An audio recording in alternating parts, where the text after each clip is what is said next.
Շնորհակալություն,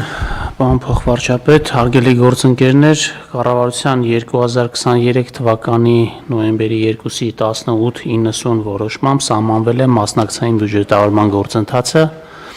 եւ կանոնակարգվել են դրա շրջանակում առաջացող հիմնական հարաբերությունները։ Ծրագրային առաջարկների ներկայացման, հանրային քննարկման եւ քվեարկության, սուբվենցիոն հայտերի մշակման ու համաձայնեցման, ինչպես նաեւ ծրագրերի ֆինանսավորման ընթացակարգերը։ Առաջին 2 տարիներին համակարգը ներդրվել է պիլոտային սկզբունքով եւ այս որոշմաշրջանակում փորձում ենք շտկել այն խնդիրները, որոնք արձանագրել ենք պիլոտի իրականացման ընթացքում, ինչպես նաեւ ծրագիրը դարձնել մշտական։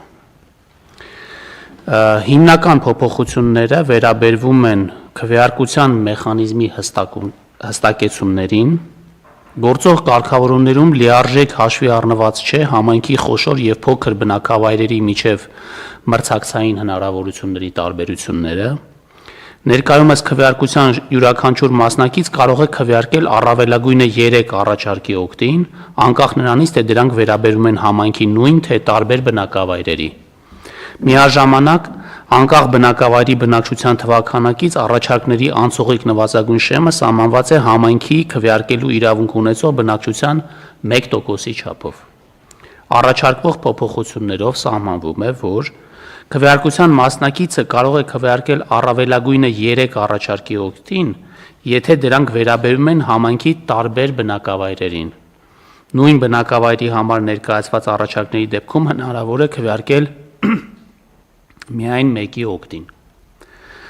Առաջարկների համար նվազագույն անհրաժեշտ քվեների շեմերը սահմանված են բնակավայրի չափից ելնելով։ Համայնքի քվեարկելու իրավասություն ունեցող բնակչության 1%-ը, եթե առաջարկը վերաբերում է մինչև 5000 բնակիչ ունեցող բնակավայրին, եւ 2%-ը, եթե առաջարկը վերաբերվում է 5000-ից ավելի բնակիչ ունեցող բնակավայրին։ Նշված փոփոխությունները միտված են հավասարակշռելու բնակավայրերի մրցակցային հնարավորությունները եւ բարձրացնելու փոքր բնակավայրերին վերաբերվող առաջարկների մրցունակությունը։ Կարգավորվում է նաեւ տվյալ տարում չավարտված ծրագրերի ֆինանսավորման հարցը։ Նախատեսվում է հնարավորություն ստանալ ծրագրերի փաստացի չիրականացված մասի պետական ֆինանսավորման համապատասխան չափաբաժինը, եթե ծրագիրը առնվազն 70%-ով իրականացված եւ ֆինանսավորված է բյուջետային տարվա նախավերջին աշխատանքային օրվա դրությամբ։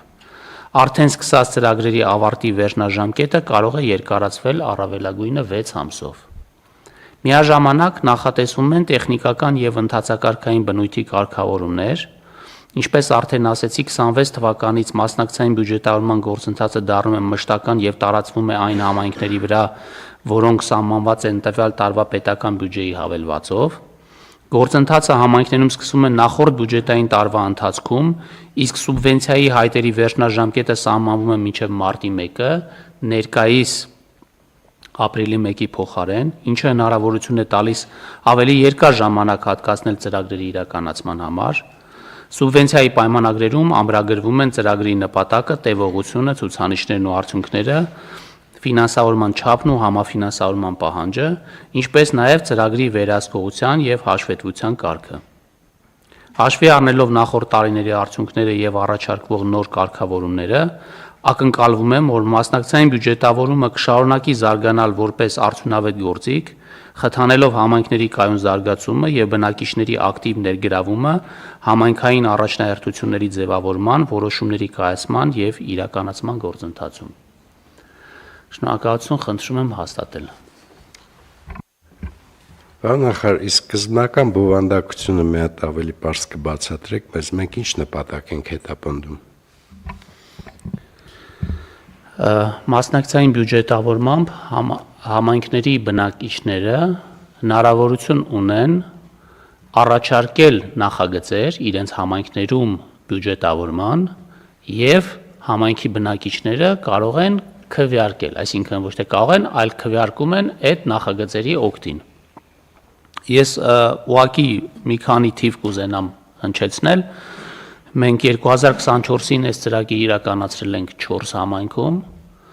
25-ին 21 համայնքում, 26 թվականից իրականացնում ենք 52 համայնքում։ Առաջի տարում ունեցել ենք 17 առաջարկ, երկրորդ տարում ունեցել ենք 178 առաջարկ, միջին առաջարկների թիվը կազմում է 9։ Եվ մասնակցությունը նաև քաղաքացիների, բնակիչների մեր համայնքի, եթե առաջի տարում եղել է 4%, երկրորդ տարում արդեն եղել է 12%։ Սա կարևոր ժողովրդավարական մեխանիզմ է, մեր համայնքի բնակիչների մասնակցությունը իրենց համայնքի առօրյա խնդիրներին ավելի ակտիվ դարձնելու համար։ Եվ մենք այս հանձնառությամբ առաջ ենք գնում եւ ամեն տարի մինչև հիմա մենք կրկնապատկել ենք այն գումարը, որը մենք մասնակցային բյուջետավորմամբ հատկացնում ենք որպես սուբվենցիա համայնքներին եւ իմ անձնական նաև տպավորությունը նա է, որ մենք պետքա շարունակենք մեծացնել մասնակցային բյուջետավորմամբ այս սուբվենցիաների տրամադրումը եւ ակտիվացնելու մեր քաղաքացիներին մի կողմից, որպեսզի իրենք մտածեն, թե ինչ հետաքրքիր լուծումներ կարող են գտնել իրենց համայնքի տարբեր խնդիրներ լուծելու համար, եւ մյուս կողմից ակտիվացնեն նաև մյուս բնակիչներին, որպեսզի քվեարկեն այս կամ այն լուծման օգտին։ Իսկ այդ քվեարկությունը ո՞նց է ազդելու համայնքի իշխանությունների որոշումների վրա, թե մենք դեռ ուղղակի հանրայնացնում ենք ցանկությունները, հետագայում կանրադառնանք, թե ինքը իմպերատիվ է դառնում։ Համեցեք, պարոն Խոդաց։ Պարոն Գրիգորյան, արգելի գործընկերներ, համայնքի ղեկավարը այդտեղ որոշում կայացնելու այլ լիազորություն չունի, քան ընդունել այն որոշումը, որը եղել է քվեարկության արդյունքում։ Ենթադրենք առաջարկվում է համայնքի բնակիչների կամ համայնքի բնակիչների խմբի կողմից ծրագրեր, այդ ծրագրերը համայնքի ղեկավարը այլևս մոնիտորինգի ենթարկելու իրավասություն չունի, եթե այն տրամաբանության մեջ է, որը հաստատված է, իսկ հաստատված տրամաբանության մեջ համայնքերի նշանակության ենթակառուցվածքներն են մտնում, օրինակ դպրոցի ծրագիր չի կարող առաջարկել։ Դրանից հետո ծրագիրը դրվում է քվեարկությամբ եւ եթե ծրագիրը անհրաժեշտ թվով ձայներ է հավաքում, համայնքի ղեկավարը կամ ավականին այլևս իրավասություն չունեն ընտրեն այդ ծրագրերից որի շինի աշխատանքները մեկնարկեն։ Այստեղ իրանց գործառույթը կազմակերպչական գործառույթ է եւ նայել, որ ընդհանուր կարգին համապատասխան լինի, այսինքն համայնքերի նշանակության ենթակառուցվածքներ։ Իրոք շատ լավ գաղափար է, բայց այդ ընդհանուր թվի բանաձևը ո՞նց է աշխատում, այսինքն ինքը ինչ թիվ պիտի լինի, էլի կոլեկտիվ այդ որոշումը։ Ինչպես արդեն ասեցի, այս ընթացիկ որոշման մեջ բնակիչների 1%-ը պետք է քվեարկի այդ ծրագրի օգտին, որպեսզի համայնքի բնակիչների, հիմա արդեն տարբերություններ ենք դնում, ասում ենք, եթե այնպիսի բնակավայր է, որը ունի 5000-ից ավել բնակիչ, ապա 2%-ը պետք է քվեարկի, եթե 5000-ից պակաս բնակիչ ունի, ապա 1%-ը, որովհետև անցած տարի օրինակ խնդիրներ էին եղել, որովհետև մեր հիմա խոշորացման հետևանքով կան մեծ բնակավայրեր եւ փոքր բնակավայրեր, եւ փոքր բնակավայրերը, որոնք նախագծեր էին ներկայացնում, իրենց ձայներ չէին ստանում, որտեղ քվեարկողների մեծ մասը այդ մեծ բնակավայրում էին ապրում, եւ հիմա այսպես տարբերություն ենք դրել, նաեւ որ չի կարող նույն բնակավայրի երկու ծրագրի քվեարկել, փորձել ենք լուծել այս փոքր բնակավայրերի քվեարկության հետ կապված հարցերը, իհարկե նաեւ այս տարի կհետևենք այդ քվեարկության ընթացքին եւ նաեւ մեր բնակիչների արձագանքներին տեսնելու արդյոք այս առաջարկված մեխանիզմը լուծել է այն խնդիրները, որը մենք ունեցել ենք անցած տարի։ Չէ, լավ մեխանիզմ է, ուղղակի իր վրա պիտի շարունակենք աշխատել, որովհետեւ այստեղ ից մի բան անհանգստացնում, այդ խումբը մարդկանց այնուամենայնիվ որակյալ գնահատական տալ գաղափարին դա բավականին բարդ աշխատանք է։ Հիմա այո, ցանկությունը կարելի է իդենտիֆիկացնել, այդ ցանկությունը կդառնա պարտադիր համայնքային իշխանության համար, բայց այդ ցանկության գնահատականը փողային ով եւ ինչպես է տրվում, դա մի քիչ ես լավ չհասկացա, բայց երևի հետագայում ուղղակի պիտի կատարելագործել, էլի, որովհետեւ օրինակ ես որպես համայնքի բնակիչ կարող եմ լավ չպատկերացնեմ իմ գաղափարը ինչ արժի իրական կյանքում։ եւ այդ իմաստով կարող է իմ գաղափարը ու բյուջետային հնարավորությունները լուրջ խզվեն ու մարդիկ մտածեն, որ իրանց քվեարկությունը անիմաստ է։ Ոչ մի դեպքում դա պիտի թույլ չտանք։ Եթե նույնիսկ այնպես խնդիր կա, պիտի մարդկանց բացատրել, որ էսա պրոբլեմա, շարունակեք աշխատել եւ մտածել գաղափարի շուրջ։ Պարոն Սանասյան, համեցեք։ Երբ որ բանկան առաջարկ է լինում համայնքի կողմից, բնակիչների կողմից նախնական գնահատում է իրականացնում համայնքը։ Այսինքն արկա բյուջեի պայմաններում հնարավոր է արդյոք այդ աշխատանքը կատարել, թե ոչ։ Եթե նախնական գնահատումից հետո պարզվում է հնարավոր է, դա դրվում է քվեարկության եւ քվեարկվելուց հետո արդեն համայնքը իր պատվերով նախագծանախաշվային փաստաթղթեր է պատվիրում տվյալ աշխատանքի համար։